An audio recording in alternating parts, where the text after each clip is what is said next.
পশ্চিম ইস্যুতে দেশের বিভিন্ন সীমান্তে এখনও বিরাজ করছে উত্তেজনা। বৈরী আবহাওয়াতেও সতর্ক অবস্থানে বিজিবির সদস্যরা তাদের সঙ্গে দিনরাত পালা করে পাহারা দিচ্ছেন সীমান্তবর্তী এলাকার বাসিন্দারা। দেশের সীমান্ত সুরক্ষায় পুশিন ঠেকাতে বিজিবির সঙ্গে সতর্ক অবস্থানে রয়েছেন গ্রামবাসী। আপাতত বাংলাদেশ ভারত সীমান্তের শূন্যরেখায় কারো অবস্থান না থাকলেও বাড়তি টহল এবং নিরাপত্তার কমতি নেই।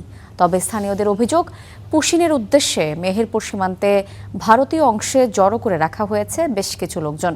উত্তরাঞ্চলের বিভিন্ন সীমান্ত ছাড়াও ব্রাহ্মণবাড়িয়া, শেরপুর এবং নেত্রকোনা সীমান্তে পুশিনের শঙ্কায় নেওয়া হয়েছে সর্বোচ্চ সতর্কতা।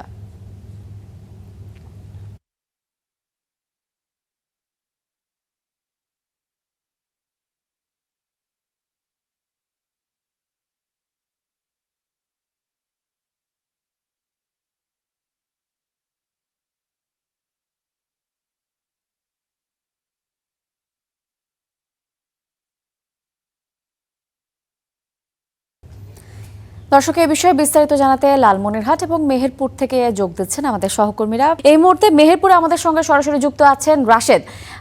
এই মুহূর্তে রাশেদের কাছে যাচ্ছি। রাশেদ, আমাদেরকে জানাবেন যে পুশিনের উদ্দেশ্যে মেহেরপুর সীমান্তে নতুন করে লোকজন জড়ো করার যে অভিযোগ করছেন স্থানীয়রা, এই বিষয়ে আপনার কাছে কি তথ্য আছে বিস্তারিতভাবে জানাবেন। কাল থেকে আমরা সীমান্তের যে পরিস্থিতিটা দেখতে পাচ্ছি, ওপারে যে তারকাটার ওপারে যারা কৃষক রয়েছেন তারা কিন্তু এপারে আসছেন এবং তাদের কার্যক্রম করছেন। ওই পারে যে কৃষক রয়েছেন, অর্থাৎ বাংলাদেশে যে কৃষক রয়েছেন তারাও এপারে আসছেন, তাদের কাজকর্ম করছেন। আমরা অন্য সময় যেটি দেখি যে শূন্যরেখার বরাবর যে উভয় দেশের কৃষকের মাঝে যে সৌহার্দ্যপূর্ণ পরিবেশ থাকে, সেই পরিবেশটা কিন্তু আমরা তাদের মাঝে দেখতে পাচ্ছি না। উভয়ের মধ্যে একটা ভীতি কাজ করছে। তাদের মধ্যে যে আলাপচারিতা বা যে ধরনের আনন্দ উল্লাস করা, সেটি কিন্তু লক্ষ্য করা যাচ্ছে না। অর্থাৎ সবাই একটা ভীতু সম্মতর মধ্য দিয়ে তারা সীমান্তে কাজ করে যাচ্ছেন। আর আমরা যতটুকু জানতে পেরেছি যে সীমান্তের ওপারে, অর্থাৎ যে বিএসএফ এর যে ক্যাম্পগুলো রয়েছে, সেই ক্যাম্পগুলোতে শত শত মানুষকে নিয়ে রাখা হয়েছে। তারা সুযোগের অপেক্ষায় রয়েছে। তারা সুযোগ পেলেই তারা বাংলাদেশের মাটিতে পুশিন করবেন।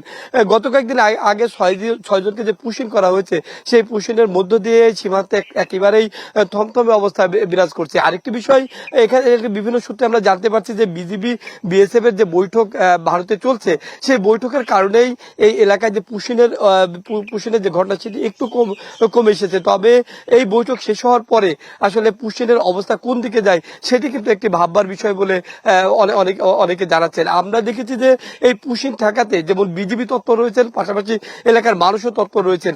রাত ভোর বিজিবির সাথে সাথে যারা এলাকার সাধারণ মানুষ রয়েছেন তারা পাহারা দিচ্ছেন। কোনোভাবেই তারা অবৈধ অনুপ্রবেশ বা পুশিন যাদেরকে করবে তাদেরকে এপারে আসতে দেবেন না, এমনটি তারা প্রত্যয় ব্যক্ত করেছেন। আমরা দিনের বেলাও যে চিত্রটি দেখেছি, বিজেপির যে টহলগুলো রয়েছেন, সেই টহলের মধ্যে থেকে সাধারণ যারা মানুষ রয়েছেন, সীমান্তবর্তী গ্রামগুলোর যারা কৃষক রয়েছেন বা সাধারণ মানুষ রয়েছেন, তারাও কিন্তু এখানে আসছেন এবং তারা বিজেপির সাথে পুরো দমে তারা পাহারা দিচ্ছেন, সীমান্ত পাহারা দিচ্ছেন। অর্থাৎ শূন্যরেখা বরাবর কোনোভাবেই যে বাংলাদেশে যাদেরকে ঠেলে দেওয়া হবে তাদেরকে কোনোভাবেই তারা মেনে নেবেন না, এমনটি তারা বলছেন। অন্যদিকে বিজেপির পক্ষ থেকে কিন্তু কড়া বার্তা দিচ্ছেন।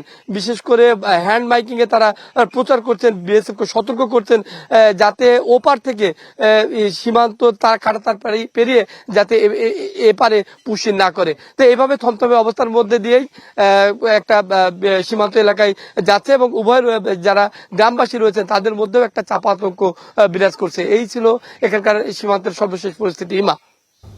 রাশেদ, আপনাকে অসংখ্য ধন্যবাদ। আবার আমরা যুক্ত হওয়ার চেষ্টা করছি, লালমনিরহাটে সাব্বিরের কাছে যাচ্ছি।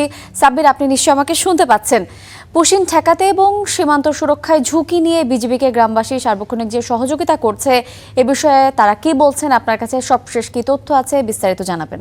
আপনাকে ধন্যবাদ। লালমনিরহাট দীর্ঘ সীমান্ত, প্রায় 250 কিলোমিটার অধিক সীমান্ত রয়েছে। লালমনিরহাটের বিপরীতে ভারতের জলপাইগুড়ি এবং কোচবিহার দুটি জেলা রয়েছে। স্থানীয়রা যেটি বলেছে এবং আমরা যতটুকু জেনেছি যে এই কোচবিহার এবং জলপাইগুড়ির পাশে, সীমান্তের পাশে বেশ কয়েকটি হোল্ডিং সেন্টার তারা তৈরি করেছে এবং এই হোল্ডিং সেন্টারগুলোতে বেশ কিছু মানুষকে তারা ধরে রেখেছে, যাদেরকে সুযোগ পেলেই বাংলাদেশের লালমনিরহাট সীমান্তে দিয়ে তাদেরকে পুশিন করতে পারে। এই ধারণা থেকে লালমনিরহাটের যে 250 কিলোমিটার সীমান্ত রয়েছে, বিজিবির পাশাপাশি এই মানুষগুলো কড়া নিরাপত্তা বেষ্টনী তৈরি করেছে। স্থানীয় লোকজন মানুষজন বলছেন যে তারা কোনোভাবেই লালমনিরহাটের সীমান্ত দিয়ে পুশিনের ঘটনা ঘটতে দিবে না। আমি দেখেছি যে এই যে সীমান্তের সাধারণ মানুষ যারা বিজিবিকে সহযোগিতা করছে, এরা আসলে অনেকেই দিনমজুর। তারা দিনের যে একটা বিভিন্ন জায়গায় তারা কাজকর্ম করে। এই কাজকর্ম রেখে তারা বিজিবিকে দিনের পর দিন তারা সহযোগিতা করছে। তাদের সঙ্গে কথা বলে যতটুকু জানতে পেরেছি, তারা বলছেন যে তারা দেশপ্রেম সীমান্ত দিয়ে অবৈধভাবে কোনো কাউকেই তারা পুশিন হতে দেবে না বলে তারা জানিয়েছে। একই সাথে এই যে জন্য যে শূন্যরেখায় যে মানুষগুলো রয়েছে, তাদের কাছ থেকে কিন্তু বিএসএফ তাদের মোবাইল, টাকা পয়সা ইত্যাদি কেড়ে নিয়ে তাদেরকে শূন্যরেখায় রেখেছিল। এই সাধারণ মানুষ পুশিন ঠেকানোর পাশাপাশি এই লোকগুলোকে খাবার, পানি, স্যালাইন, পলিথিন, ছাতা ইত্যাদি দিয়েও কিন্তু তারা মানবিকতার একটা উজ্জ্বল দৃষ্টান্ত এই লালমনিরহাটের সীমান্তের মানুষ করেছে। সব মিলে ৬ তারিখের পর এখন পর্যন্ত লালমনিরহাটে পুশিনের ঘটনা আর ঘটেনি। বিজিবির ৩টি ব্যাটালিয়ন যে রয়েছে ১৫, ৬১, ৫১, এই ৩টি ব্যাটালিয়নের পাশাপাশি লালমনিরহাটের সীমান্তের মানুষ কড়া নিরাপত্তা ব্যবস্থা চালু করেছে। ইমা, আজ এই সাব্বির, আপনাকে অসংখ্য ধন্যবাদ।